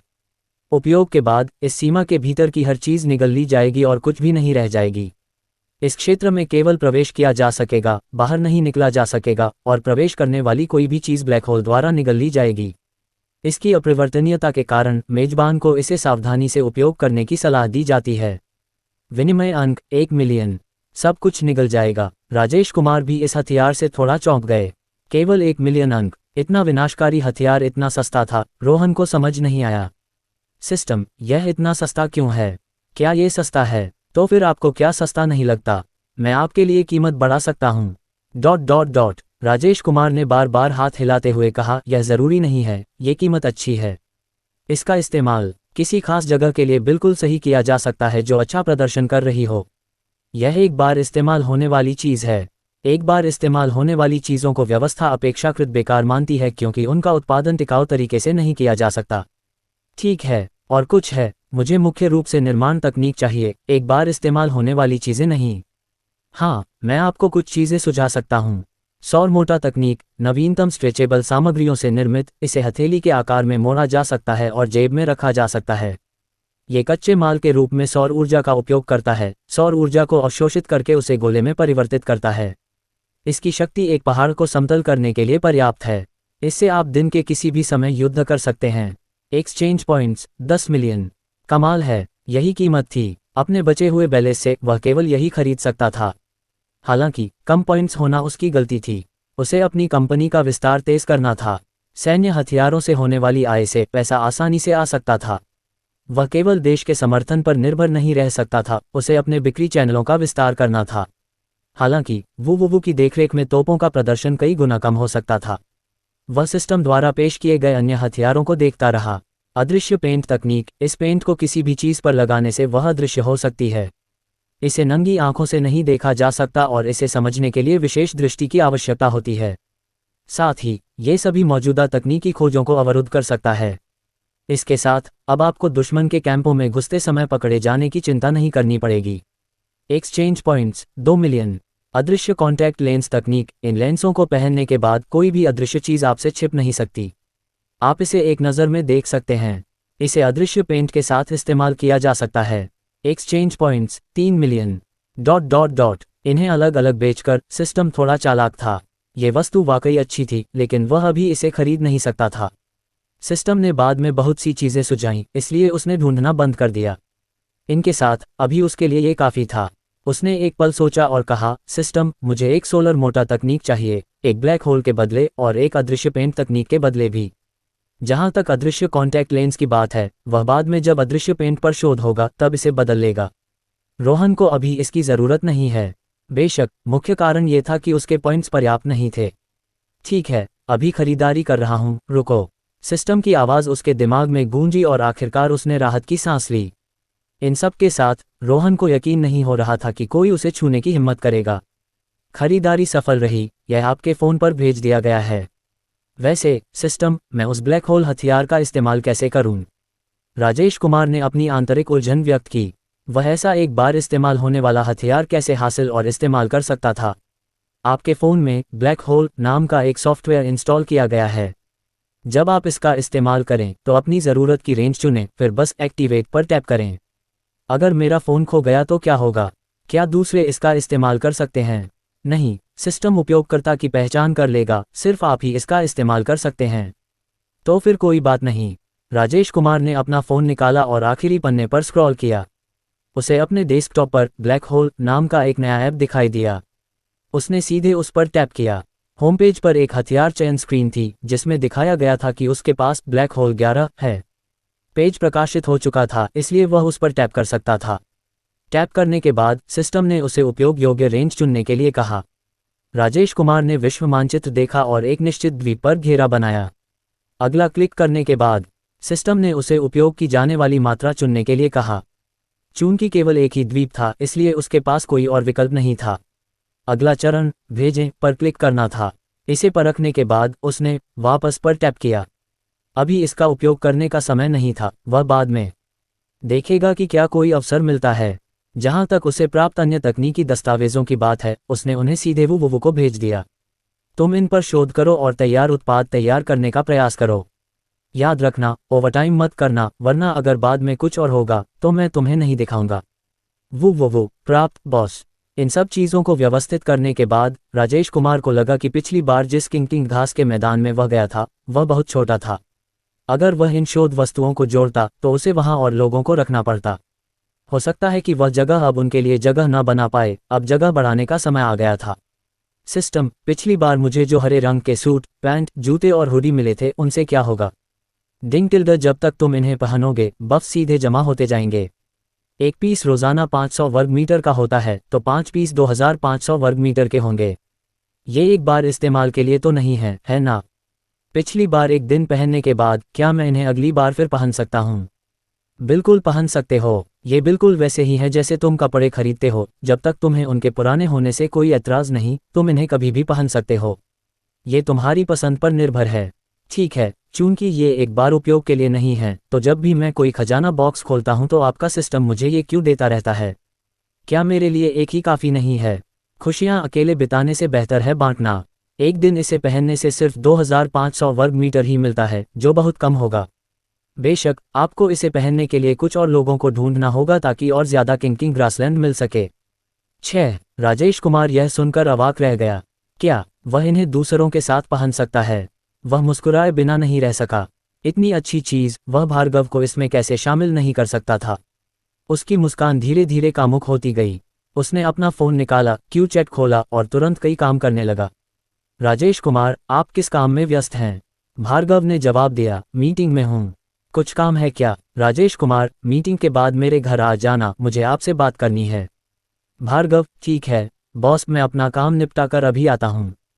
उसका हाँ में जवाब पाकर राजेश कुमार के होंठों पर एक अजीब सी मुस्कान आ गई। जैसे ही वह अपना फ़ोन रखने वाला था उसने वो के संदेशों की बौछार देखी। बॉस, आप तो बहुत बहुत बहुत कमाल के हैं। आप तो इस तरह की चीज़ें भी बना सकते हैं। बॉस, आपने ये कैसे किया? बॉस, चिंता मत करो, मुझे 2 हफ्ते का समय दो, मैं ये कर दूंगा। क्या 2 हफ्ते बहुत ज़्यादा हैं? 1 हफ्ता भी ठीक है। बॉस, क्या आप वहाँ हैं? क्या आप वहाँ हैं? बॉस कृपया मुझे जल्दी से जवाब दें। बॉस टिल्डर। बॉस, क्या आपको लगता है कि मेरे पास अभी भी कोई मौका है? ... क्या ये व्यक्ति बकबक करने वाला है? 2 हफ्ते ही हैं, समय की जल्दी मत करो, एक एक करके खोजबीन में अपना समय लगाओ। और फिर से ओवरटाइम मत करो। चिंता मत करो, मैं ओवरटाइम बिल्कुल नहीं करूँगा। बॉस, अगली बार जब ऐसी कोई तकनीक आए तो मुझे मत भूलना। प्लीज़ सब कुछ मुझ पर डाल देना। शुक्रिया बॉस, आपने कर दिखाया। ठीक है, मेहनत कर रहा हूँ। उसे मनाने के बाद राजेश कुमार ने सिस्टम फिर से खोला, खजाने के बक्सों की एक और लहर खोलने का इरादा रखते हुए। बहुत समय हो गया था जब उसने कोई बक्सा खोला था। वह सोच रहा था कि इस बार उसकी किस्मत कैसी होगी। उसने खजाने के बक्सों की स्थिति देखने के लिए सिस्टम पैनल खोला। लाल खजाने का बक्सा 888, नारंगी खजाने का बक्सा 500, पीला खजाने का बक्सा 300, हरा खजाने का बक्सा 111, सियान खजाने का बक्सा 66, नीला खजाने का बक्सा 2। ओह, फिर से नीले खजाने के बक्से। वह सोच रहा था कि वह इनसे क्या खोल सकता है। हालांकि क्या 2 बहुत कम नहीं होंगे? क्या वह सीधे आपके संरक्षण के लिए 2 धन्यवाद ले लेगा? उसने सोचा और अभी उन्हें न खोलने का फैसला किया। वह पहले दूसरों को देखता, पहले पीले वाले खोलने की कोशिश करता। सिस्टम, 100 पीले खजाने के डिब्बे खोलो। डिंग, मेज़बान को 28 आम पाने के लिए बधाई। इतने सारे धन्यवादों से शुरू करते हुए सिस्टम वाकई इंसानियत नहीं दिखा रहा था। डिंग, मेज़बान को 30 आम पाने के लिए बधाई। लो फिर आ गया, हर बार ज़रूरी फल। डिंग, मेज़बान को 80 लाख के लिक्विड फंड वाले 10 कार्ड पाने के लिए बधाई। डिंग, मेज़बान को एक अंडा फ्राइड राइस रेसिपी पाने के लिए बधाई। अंडा फ्राइड राइस रेसिपी, यह क्या बेतरतीब चीज़ है। क्या उसे अंडा फ्राइड राइस की दुकान खोलनी थी? क्या मजाक है। डिंग, मेज़बान को एक आम स्टिकी राइस रेसिपी पाने के लिए बधाई। ... क्या उसे इसके लिए किसी रेसिपी की ज़रूरत भी थी? क्या वह इसे यूं ही नहीं बना सकता था? डिंग, मेज़बान को 10 पीले चावल पाने के लिए बधाई। डिंग, मेज़बान को 10 पीले स्टिकी राइस पाने के लिए बधाई। डिंग, मेज़बान को 10 अंडे मिलने पर बधाई। ठीक है, इस स्थिति को देखते हुए सिस्टम सचमुच चाहता था कि वह एक रेस्टोरेंट खोले, जो कि बहुत ही अजीब था।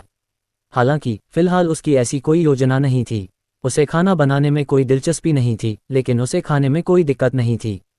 उसने खोलना जारी रखा। उसकी परिधीय दृष्टि हरे खजाने वाले डिब्बे पर पड़ी और उसने उसे सीधे छोड़ दिया। 20 सियान खजाने वाले डिब्बे खोलो। डिंग, मेज़बान को 9 अंडे मिलने पर बधाई, आपके संरक्षण के लिए धन्यवाद। डिंग, मेज़बान को एक नमकीन बत्तख के अंडे की रेसिपी मिलने पर बधाई। डिंग, मेज़बान को 10 बत्तख के अंडे मिलने पर बधाई। ... सिस्टम ने सचमुच उसके खिलाफ बुरी नीयत रखी थी, उसे फिर से खाने की रेसिपी दे दी। उसने बाकी 2 नीले खजाने वाले डिब्बों को देखा।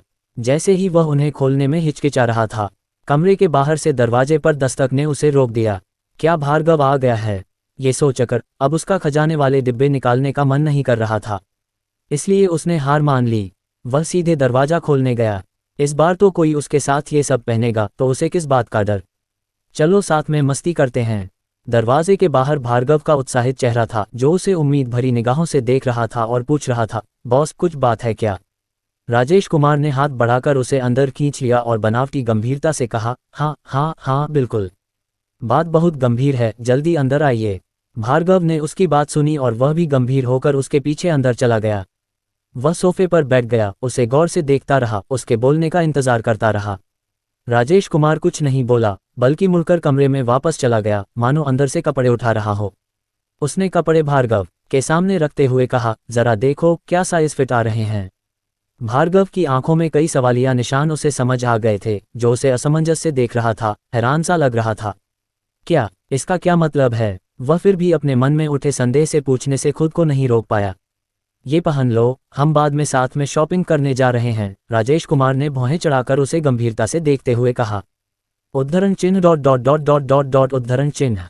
छोटे दोस्त, तुम्हारे पास और भी कई सवाल हैं। उस पल भार्गव के चेहरे के भाव लगभग यही अर्थ लिए हुए थे। यही वो जरूरी बात है जो तुमने बताई थी। भार्गव ने गहरी सांस ली और सहजता से पूछा। हाँ, जल्दी से कपड़े बदल लो, राजेश कुमार ने सिर हिलाया, मानो ये स्वाभाविक ही हो। भार्गव ने एक और गहरी सांस ली, उसकी मुट्ठियां अनायास ही कस गईं, फटने ही वाली थीं। उसने जल्दी से उन्हें फिर से दबा लिया, मुस्कुराया और कहा, ठीक है, मैं इन्हें पहनकर देखता हूँ। बॉस कभी गलत नहीं हुआ था, तो उसके ऐसा करने के पीछे कोई न कोई वजह जरूर होगी, है ना? उसने मन ही मन खुद को समझा लिया। उसने हाथ बढ़ाकर कपड़ों को गले लगाया, राजेश कुमार की तरफ देखा और पूछा, कहाँ कपड़े बदलूं? राजेश कुमार उसे सीधे एक कमरे में ले गए और उसे अंदर बिठाकर खुद भी कपड़े बदलने अगले कमरे में चले गए। कुछ ही देर बाद दोनों ने एक साथ अपने कमरों के दरवाजे खोले। वे एक दूसरे के सामने मुंह बाए एक दूसरे के कपड़ों को देखते रहे, अवाक। आखिरकार भार्गव ने चुप्पी तोड़ी, क्या हमें सचमुच ऐसे ही बाहर जाना है? जाहिर है, चूंकि हमने इन्हें पहन लिया है तो हम इसे यूं ही नहीं छोड़ सकते, है ना? चलो, मैं आज दावत दे रहा हूं, राजेश कुमार ने उदारता से कहा। यह उसका पहली बार नहीं था, वह इससे परिचित था और उसे इसकी जरा भी परवाह नहीं थी। भार्गव चुप हो गया, समझ नहीं आ रहा था कि क्या कहे, फिर भी वह उसके पीछे पीछे बाहर चला गया।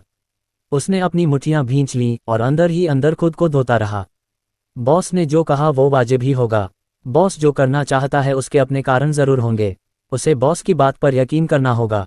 दरवाजे पर पहुंचकर राजेश कुमार ने जूतों की अलमारी से हरे रंग के एक जूते निकाले, एक अपने लिए और दूसरा भार्गव को दे दिया। लो, अपने जूते बदल लो, ये नए हैं, तुम्हारे साइज के बने हैं, इसलिए बेझिझक इन्हें पहन लो। भार्गव ने हरे जूते देखे और फिर से अपना दिमाग धोना शुरू कर दिया। थोड़ी देर बाद उसने जूते लिए और तुरंत उन्हें बदल दिया। इसी वक्त राजेश कुमार ने हुक से 2 टोपियां उतारी, बिल्कुल हरी टोपियां। रोहन ने एक टोप भार्गव के सिर पर रख दी और मुस्कुराने लगा। जाहिर है, किसी और के साथ उसे पहनने का एहसास अलग था। उसने दूसरी हरी टोपी अपने सिर पर रखी और भार्गव से कहा, चलो हाई सिटी पैदल यात्री गली चलते हैं। उसने दरवाज़ा खोला और बाहर चला गया। पीछे से हिले डुले व्यक्ति की ओर मुड़कर उसने आग्रह किया, भार्गव। जनरल मैनेजर जी। कई बार पुकारने के बाद भी भार्गव ने कोई जवाब नहीं दिया। वह भार्गव के सामने गया और उसे कुछ बुदबुदाते सुना। बॉस, वाजिब, बॉस, कोई बात नहीं। हड़बड़ाहट में उसने उसे बॉस के बारे में कुछ कहते सुना। रोहन को वह बात साफ सुनाई नहीं दी। उसने बेबसी से सिर हिलाया और सीधे उसे बाहर खींचने के लिए बढ़ा। फिर उसने लाइटें बंद कर दी और दरवाज़ा बंद कर दिया। उसने भार्गव को धक्का दिया और कहा, क्या सोच रहे हो? जल्दी से बाहर निकलो। बॉस, क्या तुम धोखा खा गए हो? उसने बिना सोचे समझे अपने मन की बात पूछ ली, जबान दिमाग से तेज जैसे कई पल। अपने मुंह की बात समझकर उसने जल्दी से उसे समझाने की कोशिश की, नहीं बॉस, मेरा मतलब यह नहीं था। मैं बस ये पूछना चाहता था कि क्या तुम्हें हाल ही में प्यार हुआ है? नहीं, ये भी ठीक नहीं है। बॉस, मेरा वो मतलब नहीं था, समझ रहे हो ना। छी। राजेश कुमार ने उसकी तरफ देखा और खुद को हंसने से नहीं रोक पाया। ये तो बस कपड़े पहने हुए हैं, मेरे जनरल मैनेजर जी कैसे बोल नहीं पा रहे थे। चिंता मत करो, कोई बात नहीं, कोई धोखा नहीं। मुझे तो बस हरे कपड़े पसंद हैं, चलो। भार्गव ने उसकी बातें सुनी और शक भरी नज़रों से देखते हुए उस पर और भी कम यकीन किया। जब तक उसने वो हरी टोपी नहीं निकाली तब तक उसे कपड़े समझ में नहीं आए थे। वह शायद समझ गया था कि क्या हो रहा है। उसने मन ही मन एक पूरा नाटक रच डाला। उसने पीछा किया, वह भाग गई। वह उससे प्यार करता था, लेकिन वह किसी और से प्यार करती थी। रोहन कल्पना करने की हिम्मत भी नहीं जुटा पाया। उसने सिर हिलाया, उन विचारों को त्याग दिया और बॉस को एक अजीब नज़र से देखा। उसने सोचा भी नहीं था कि बॉस, जो इतना दुर्जय था, भावनात्मक परेशानियों से भी जूझेगा। छोड़ो भी, वह तो बस उसके साथ चलने के लिए तैयार था। राजेश कुमार ने भार्गव की निगाहों को देखते ही रोंगटे खड़े कर दिए। ये व्यक्ति क्या सोच रहा था। उसने उसका कंधा थपथपाया और कहा, देखना बंद करो, जल्दी चलो। भार्गव ने ऊप से सिर हिलाया और उसके कदमों के पीछे चल पड़ा। वे दोनों साथ साथ हाई सिटी पैदल मार्ग की ओर चल पड़े। पैदल मार्ग पर हाई सिटी में लोगों की सबसे ज्यादा भीड़ थी। वे पूरे रास्ते आकर्षण का केंद्र थे और राहगीर लगातार उन्हें देख रहे थे। वे अपनी मंजिल पर पहुंच गए। चारों तरफ से लोग उन्हें धीरे से देख रहे थे। पहला अनुभव होने के कारण राजेश कुमार के लिए इनमें से कोई भी बात कोई समस्या नहीं थी। बस भार्गव थोड़ा असहज लग रहा था। राजेश कुमार बोले, कुछ खाओगे? मेरी दावत। ये सुनकर भार्गव ने भौहें चढ़ाईं और कहा, मैंने पहले कभी ऐसी जगह नहीं खाई, तो शायद नहीं। बॉस, क्या हमें कम लोगों वाली कोई जगह मिल सकती है? यहाँ बहुत ज्यादा लोग हैं। राजेश कुमार मुस्कुराए और बोले, कम लोगों से कोई असर नहीं होगा, हमें तो बहुत सारे लोगों की जरूरत है। यह जवाब सुनकर भार्गव हक्का बक्का रह गया। क्या इसका मतलब ये था कि उसने खुद को मुसीबत में डाल लिया है? राजेश कुमार आगे बढ़ता रहा और एक मशहूर तली हुई सीख की दुकान पर पहुंचा, जहां कतार में लगना भी जरूरी था। वह भी इस खाने को चखने के लिए कतार में सबसे पीछे खड़ा हो गया। इतने सारे लोगों की कतार में होने के कारण स्वाद बुरा नहीं होना चाहिए, है ना? उसने ऐसा ही सोचा। आगे खड़े लोग भी उन्हें देख रहे थे, मुड़मुड़कर उनकी तरफ देख रहे थे और कभी कभी बगल वालों से उनके बारे में बात कर रहे थे। भार्गव थोड़ा शर्मिंदा हुआ। राजेश कुमार के पीछे छिपकर बोला, बॉस, क्या वाकई ऐसा ही होना जरूरी है? इतने सारे लोग, जरा ट्राई करके देखो, मैंने पहले कभी नहीं खाया। ठीक है। लगभग आधे घंटे लाइन में लगने के बाद आखिरकार उनकी बारी आई। जब उसे खाना मिला तो उसे लगा कि यह वाकई आसान नहीं है। उसने उसे भार्गव को दिया, जिसने भौहें चढ़ाईं, फिर भी उसे लिया और एक बार खाया। खाने के बाद उसकी भौहें गहरी हो गईं। राजेश कुमार उसे ऐसे देखा और हार न मानते हुए एक उठाया और चख लिया। पहली बार निवाला खाते ही वह सिर हिलाए बिना नहीं रह सका। क्या यही है? और उन्हें इतनी देर तक कतार में खड़ा रहना पड़ा। उसे समझ नहीं आ रहा था कि ऐसा क्यों है।